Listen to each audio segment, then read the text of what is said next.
United states of America. अगर देखा जाए तो अमेरिका का इंटरेस्ट इस टाइम पे बहुत ही बढ़ रहा है। पहले उन्होंने वेनेजुला को बर्बाद किया और अब वेनेजुला के जितने भी ऑयल से रिलेटेड डील है वो सारी अमेरिका पास करेगा। और अगर देखा जाए तो अब अमेरिका के हाथ बढ़ रहे हैं ग्रीनलैंड की तरफ। और अगर देखा जाए तो अमेरिका के राष्ट्रपति डोनाल्ड ट्रंप ने पहले ही कह दिया था कि वो अमेरिका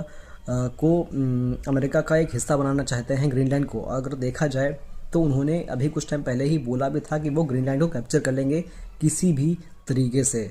और इसी बात को लेके बाकी जो यूरोप के देश हैं वो सारे खुश नहीं हैं, जैसे कि फ्रांस, इटली, जर्मनी, ये सारे देश अमेरिका से खुश नहीं हैं और ये नहीं चाहते कि ग्रीनलैंड अमेरिका कब्जा कर ले। और अगर देखा जाए तो डेनमार्क की जो प्राइम मिनिस्टर हैं उन्होंने भी ऐसा कह दिया है कि हम पहले गोली चलाएंगे, बाद में उनका पता पूछेंगे। मतलब कि अगर देखा जाए तो डेनमार्क अपनी तरफ से क्लियर है, अगर कोई भी इंसान या कोई भी देश ग्रीनलैंड पे कब्जा करने आया तो अमेरिका डेनमार्क पूरी तरीके तैयारी में बैठा है और वो हमलावरी करेंगे। और अगर देखा जाए तो नाटो जो एक टाइम पे ग्रुप था, अगर उसका मेन मोटो था रशिया को कंट्रोल करने के लिए, लेकिन अब हो सकता है आने वाले समय में वो ग्रुप ही ना रहे। और इटली की जो प्राइम मिनिस्टर है उन्होंने तो यहाँ तक कह दिया है कि अब उनको शायद बात करनी चाहिए रशिया से, व्लादिमीर पुतिन से, ताकि वो लोग मिलके अमेरिका को कंट्रोल कर सके।